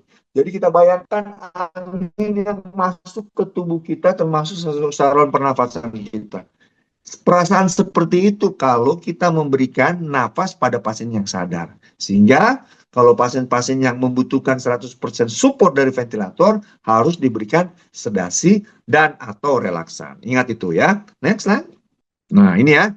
Jadi ada 2, tadi saya udah bilang. Jadi pasien itu bisa kita berikan kendalikan secara pressure dan bisa secara volume. Nanti teman-teman tidak berdiskusi apa perbedaan antara pressure dan volume. Next. Nah ini pressure. Next. Nah di pressure, ini tadi ya, di pressure itu ada hitungan bukan tidal volume. Di situ ada pressure misalnya dia mulai dari 12 sampai 20-an. Nilai maksimal daripada kita tidak boleh memberikan lebih daripada 30 ya. Itu kalau kita pakai pressure. Tapi kalau saran saya teman-teman udah pakai aja volume. Jadi PBW tadi ya. Next. Ya, saya lanjutkan aja. Nah ini volume ya. Volume tadi udah jelas. Pakai PBW. Pakai tidal volume yang kita tentukan tadi ya. Melalui PBW tadi. Next. Next, teman-teman. Sorry. Next. Next. Ini agak udah ada slide-nya harus saya hapus tadi, tapi nggak sempat. Next slide. Nggak banyak lagi. Oke. Nah, sekarang kita berpindah pada yang kita sebut synchronize. Nah, bagaimana kalau pasiennya sudah bernafas? Nah, di situ kita berpindah pada nafas bantuan separuh, ya. Jadi artinya gini. Jadi pasiennya memberikan trigger tuh. Coba kita lihat ada garis, dua garis itu. Itu adalah nafas pasien. Tapi di sela-sela nafas pasien, kita berikan bantuan. Jadi di antara nafas-nafas pasien yang spontan, ada bantuan. Sehingga total RR-nya menjadi penuh. Jadi ini biasanya pada pasien-pasien yang sudah mengalami pemulihan dari kenapa dia dilakukan ventilasi dan intubasi. Misalnya pasien pulih dari operasinya atau pneumonia udah perbaikan. Nah, jadi artinya mode ini kita pakai pada waktu kita sudah mulai melakukan yang kita sebut dengan weaning, atau artinya mulai membebaskan pasien daripada kendali ventilator, ya. Jadi begitu ada nafas pasien, dia bantu. Begitu ada nafas pasien, dia bantu. SIMV. Nanti ada hitungannya. Oke, waktu tinggal 3 menit, saya akan cepat. Next, jadi assisted ya. Next, next, next. Nah, ini SMV ya. Ini loop, udah saya lanjutkan aja terus. Sorry ya, ini agak tek. Nah, begitu pasien sudah 100% bernafas, tapi kadang-kadang dia belum kuat, kita bantu sedikit support. Tapi semua upaya napas itu berasal dari pasien. Itu yang kita sebut dengan pressure support. Jadi kita memberikan hanya support saja pada pasien. Jika kalau napas hilang, dia balik lagi ke backup gitu ya. Jadi ada mode pertolongan. Next. Oke. Next. Next, ini pressure-nya ya. Terus. Nah, ini teman-teman ya.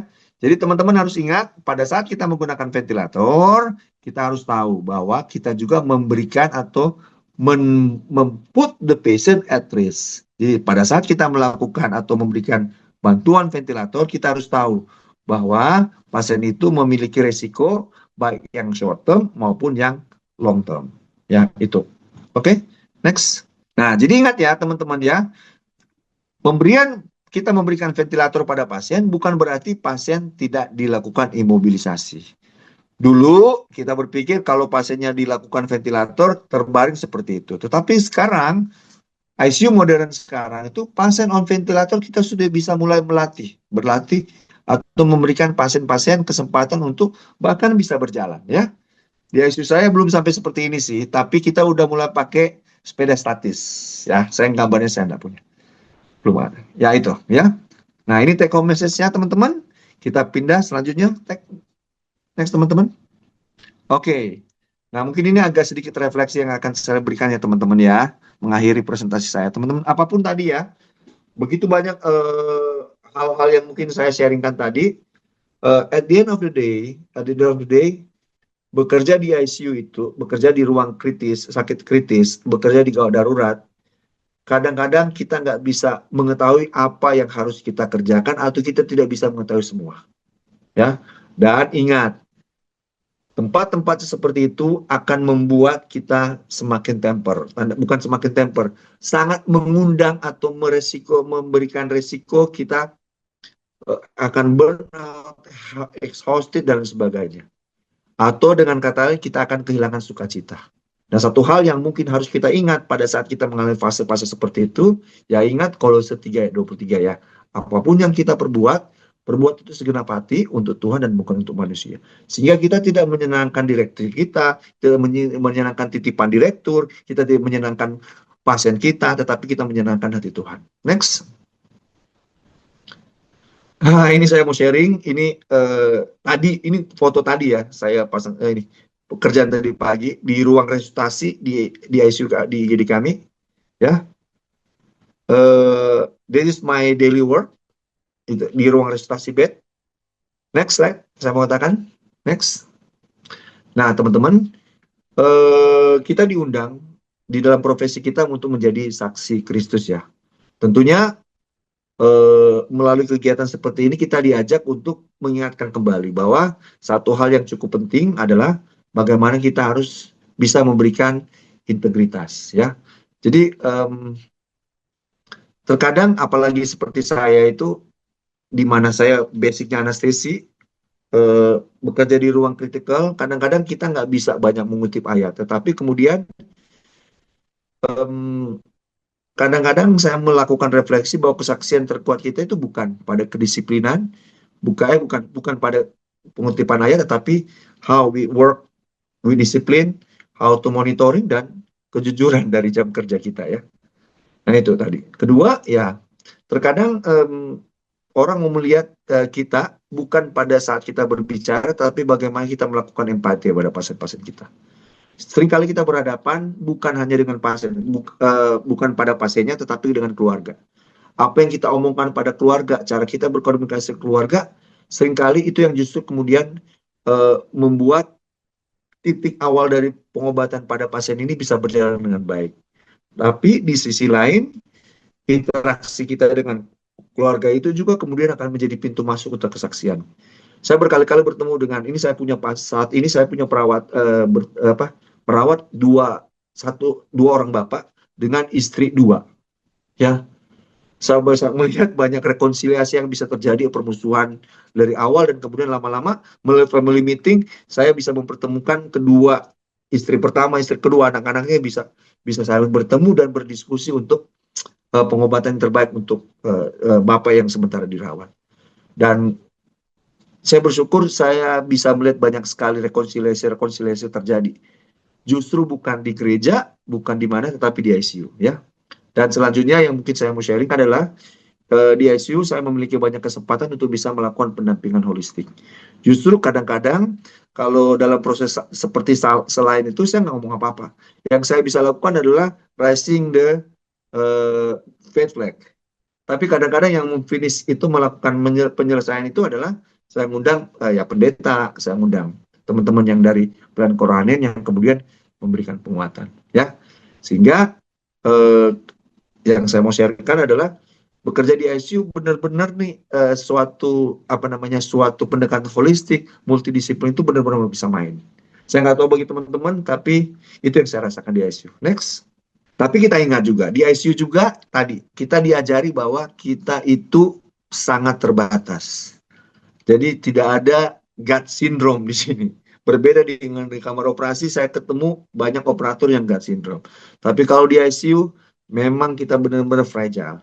Sehingga ya jaga terus sikap untuk menjaga kerendahan hati harus penting. Gak bisa kita bilang oh bisa diobatin. Seringkali pasiennya bisa jelek.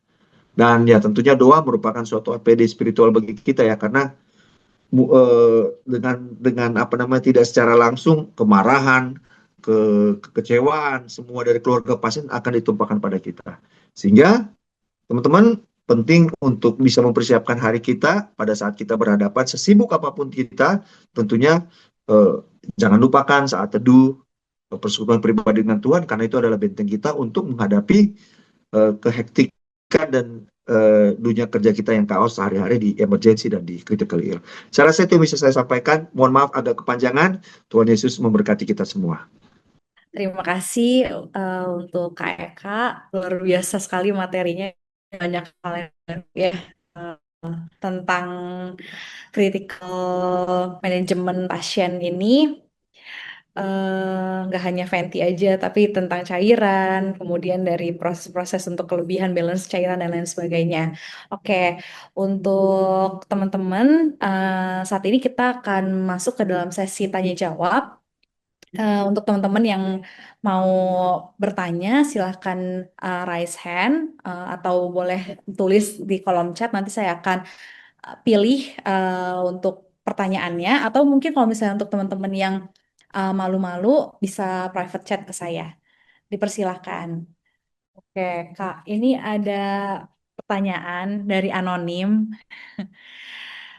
Jadi di sini Kak, pada pasien sepsis ketika pasiennya gelisah gitu, kita kan curiga tuh ada penumpukan laktat. Nah, untuk kita sebagai GP, nah itu kita apa sih yang bisa kita kerjakan gitu? Oke. Selain Ya, konsul ya Kak gitu. Kasih. ya. Gini ya tadi ya. Oke. Aku langsung ya Ruth ya. Boleh Nah, Kak. itu kan di AGD ya, di AGD laktat ya. Jadi artinya kalau kita udah periksa AGD ada laktat ya. Laktat yang normal itu biasanya di bawah 2. Kalau 2 sampai 4 itu kita masih ragu. Tapi kalau di atas 4 itu berarti ada tadi ya, hipoperfusi jaringan. Jadi artinya itu tempatnya kita melakukan resusitasi. teman-teman ya. Jadi misalnya gini, misalnya ini contoh kasus ya, misalnya kita ketemu tuh pasien tensi 100/70, tapi laktatnya tinggi. Nah, kita harus curiga nih 100/70 ini kayaknya bukan tensi dia sebenarnya. Itu seems like normal kan, MAP-nya mungkin di atas 65. Tapi ini kayaknya sesuatu nih, karena laktatnya bunyi seperti itu. Bunyinya lagi.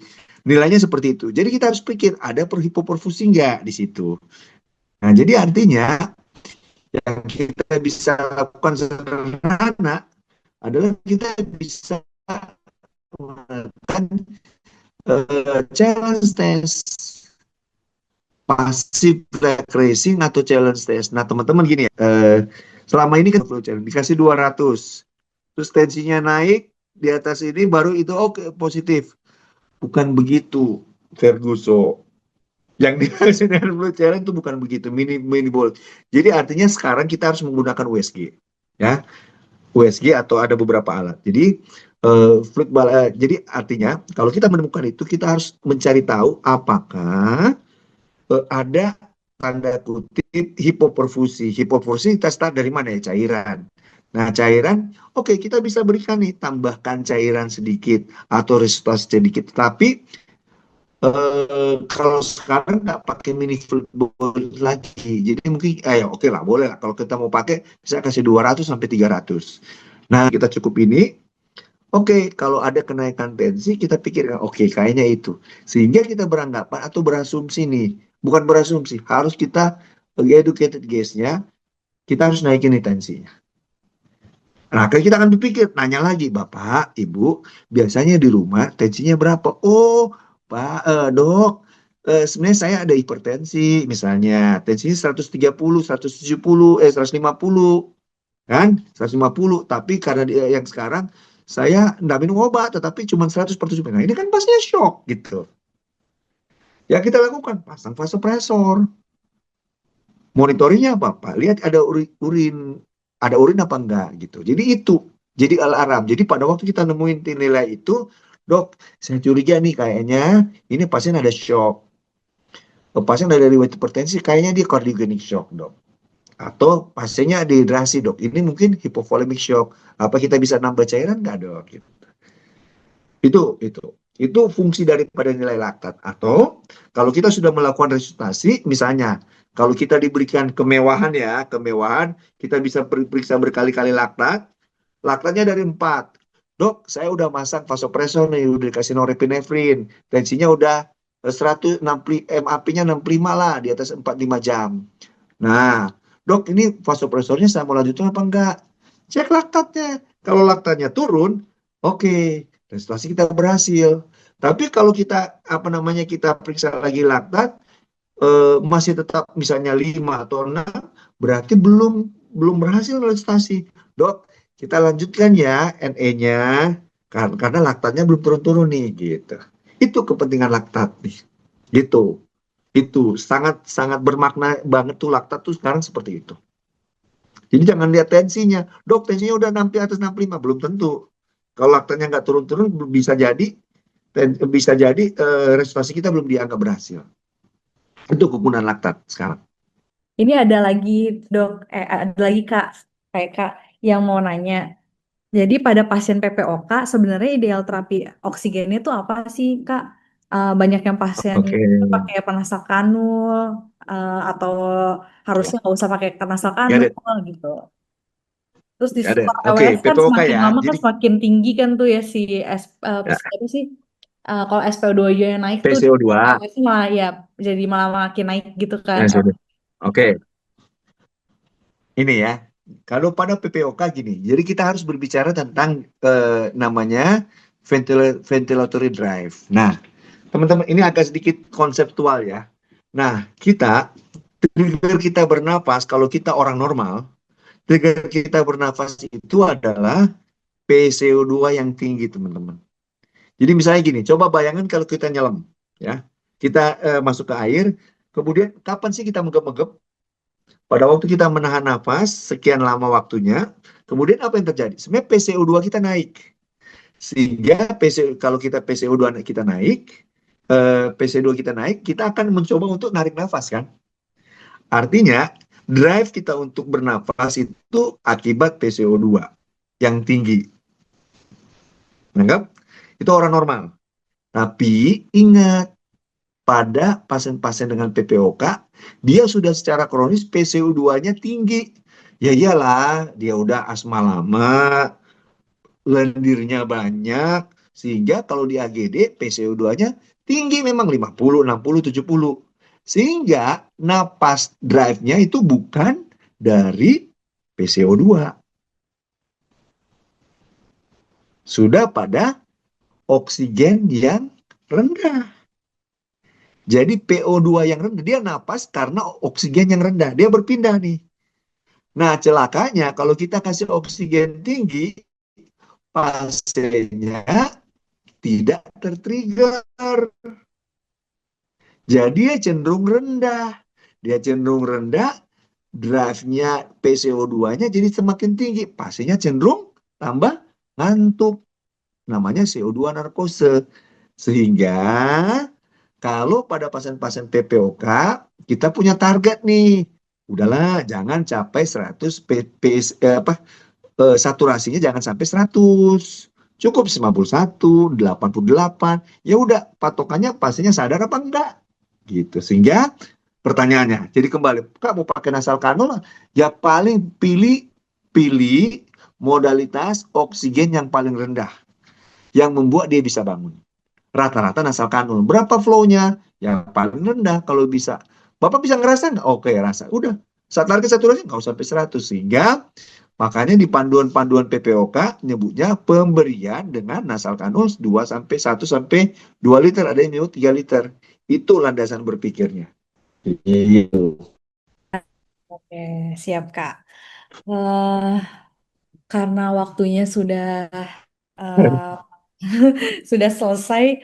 Mohon maaf untuk teman-teman yang masih ngechat aku, dan ini masih beberapa pertanyaan lagi sih Kak. Mungkin nanti bisa dijawab setelah selesai sesi ya. Nanti saya kirim ke Kak Eka-nya gitu. Terus dan Oke. sama sama ini dibantu sama pengurus ya gitu. Terus untuk saat ini sesinya, sesi tanya jawabnya udah selesai. Terima kasih untuk semua pertanyaan yang sangat luar biasa, dan semoga diskusi malam hari ini sangat bisa bermanfaat. Dan sebelum kita lanjut ke acara berikutnya, kami persilahkan untuk Kak Eka memberikan closing statement. Teman-teman, mungkin closing statement tadi saya udah ngasih tahu ya teman-teman ya. Jadi gini, teman-teman saat ini kan sebagian besar, saya nggak tahu seberapa besar kita itu bekerja sebagai GP ya. GP yang tentunya posnya kan nggak jauh-jauh ya, either di gawat darurat atau ada beberapa yang di ICU atau di ruangan yang tidak jarang akan bertemu dengan kegawat daruratan. Nah, poinnya bukan di gawat daruratnya itu sendiri teman-teman, tetapi situasi-situasi seperti ini akan sangat berpotensi kita untuk menjadi burnout atau apa namanya membuat kita loss of compassion gitu ya, dan akan melihat yang penting pekerjaan kita selesai. Nah, ini salah satu tantangan yang terberat bagi kita yang bekerja di acute care medicine kita sebut. Jadi we are very potentially untuk bisa sangat mudah kehilangan compassion. Nah, itu sangat mudah kehilangan belas kasih.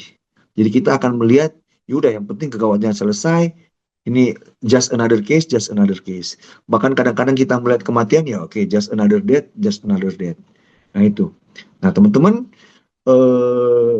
apa sih yang harus kita buat atau kita kerjakan? Justru itu yang saya mau katakan tadi. Jadi eh, kalau kita sudah meninggalkan kehidupan pribadi, eh, apa namanya, hubungan pribadi kita dengan Tuhan, kita kehilangan kontak dengan persekutuan dengan api, justru itu akan semakin mempercepat kita jatuh dalam suatu burnout. Trust me, I've been there. Trust me, a lot of people, a lot of friends of mine been there. So it is very, very detectable for us to know if you are in the burnout situation or not when you're working in the emergency and critical. So don't let your private relationship with God and PMDKJ Persekutuan untuk menjadi untuk menjadi ya boosting, sehingga lu nggak akan mudah untuk kehilangan compassion yang kita perlukan di dalam kerjaan kita sehari-hari. Mungkin itu yang bisa saya sampaikan, Ruth. Thank you. Ya, terima kasih banyak ya Kak. Untuk menutup pembelajaran malam hari ini, mari teman-teman kita memuji Tuhan kembali melalui lagu Bless Be Your Name. Lagu ini mengingatkan kita bahwa dalam setiap musim kehidupan, baik ketika suatu berjalan sesuai dengan harapan maupun dengan tantangan, nama Tuhan tetap layak untuk dipuji. Mari bersama-sama memuji Tuhan dan mari kita penutup rangkaian webinar malam hari ini dalam doa yang dipimpin oleh Kak Eka.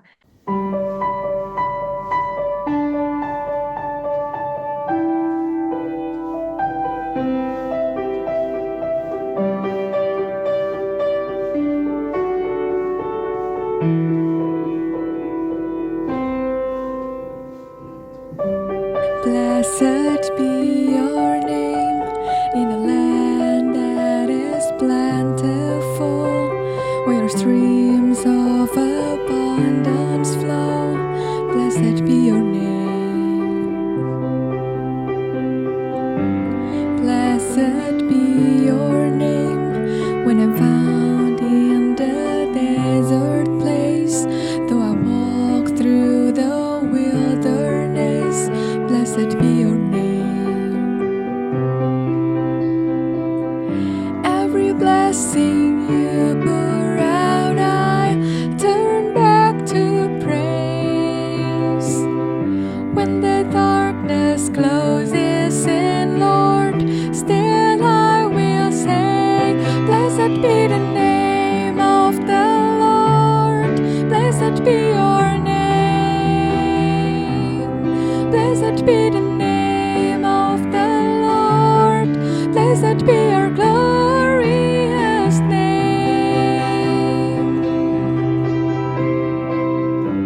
Blessed be your name when the sun's shining down on me, when the world's all as it should be. Blessed be your name. Blessed be your name on the road marked with suffering, though there's pain in the offering. Blessed be your name. Every blessing you pour out, I turn back to praise. When the darkness closes in, Lord, still I will say, blessed be the name of the Lord. Blessed be your name. Blessed be the name of the Lord. Blessed be your glorious name. You give and take away. You give and take away. My heart will choose to say, Lord, blessed be your name. God, you give and take away. Oh, you give and take away. But my heart will choose to say, Lord, blessed be your name. Blessed be the name of the Lord. Blessed be your name. Blessed be the name of the Lord. Blessed be your glorious name. Blessed be the name of the Lord. Blessed be your name. Blessed be the name of the Lord. Blessed be your glorious name.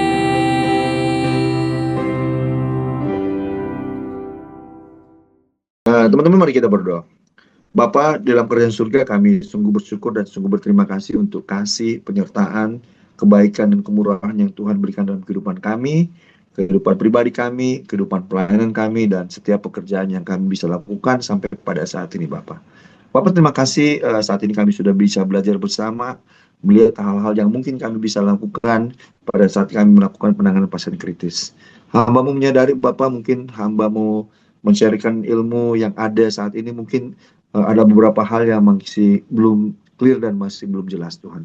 Tapi Hamba-Mu yakini bahwa dengan apa yang saat ini kami belajar, kita melihat bersama-sama, Tuhan, biarlah ada suatu awareness yang muncul di dalam diri kami, Bapak, bahwa integritas keilmuan kami itu harus padan dengan apa yang compassion yang kami miliki dalam hati kami masing-masing, Tuhan. Karena kami mau melihat setiap pasien-pasien yang kami layani di akut care, di gawat darurat, di ICU, di ruangan yang gawat daruratan, itu adalah orang-orang yang Tuhan kasihi juga, orang-orang yang Tuhan ingin mereka juga diselamatkan. Dan kami, biarlah kami berdoa, kami bisa menjadi alat eh, dari Tuhan untuk bisa membagikan kasih setia Tuhan di dalam hidup kami. Makanya oleh karena itu Tuhan, kami berdoa, tetap jaga kami, tetap pelihara kami, Tuhan, ingatkan kami atas persekutuan kami persekutuan pribadi kami dengan Engkau, Tuhan. Engkau tetap jaga dan berikan kami roh yang tetap senantiasa untuk bisa senantiasa haus bertemu dengan Engkau. Dan kami juga berdoa, Tuhan, untuk jaga kami tetap berada dalam suatu persekutuan anak-anak Tuhan, tidak lain dan tidak bukan, Tuhan, agar kami api pelayanan kami tetap dikorbankan, dan paling utama adalah compassion yang ada dalam kami dalam setiap pekerjaan harus kami lakukan itu tidak padam, Tuhan. Karena melalui persekutuan adalah salah satu upaya yang bisa kami lakukan atau bisa dikerjakan agar menjaga api compassion itu tetap ada. Bapak, hamba mau berdoa untuk PMDKJ, untuk setiap pengurus, setiap anggota, setiap kegiatan yang teman-teman lakukan, setiap persekutuan yang direncanakan, Bapak, setiap apa yang program kerja pengurus, Tuhan, biarlah semuanya itu Tuhan berkati, dan kami berdoa persekutuan PMDKJ ini bisa semakin lama, semakin terus bisa memperlengkapi setiap dokter gigi, alumni yang ada, Tuhan, untuk bisa tetap berada di dalam kasih kuasa Tuhan dan tetap melihat bahwa pelayanan ini adalah Tuhan yang berikan, dan kami bisa bertumbuh menjadi orang-orang yang bisa tetap memuliakan Engkau di dalam kehidupan kami. Terima kasih Bapak, terima kasih Tuhan. Berdoa untuk setiap orang yang terlibat dalam kegiatan webinar pada hari ini. Semua teman-teman, apa yang sudah mereka lakukan, biar Tuhan berkati. Tuhan jaga keluarga, Tuhan berikan berkat dalam setiap pekerjaan, setiap studi yang mereka kerjakan, biar itu bisa berhasil di dalam nama Tuhan Yesus. Ini menjadi doa kami, Tuhan, di dalam nama Tuhan Yesus Kristus. Kami berdoa dan mengucap syukur. Amin. Baik, terima kasih Kak.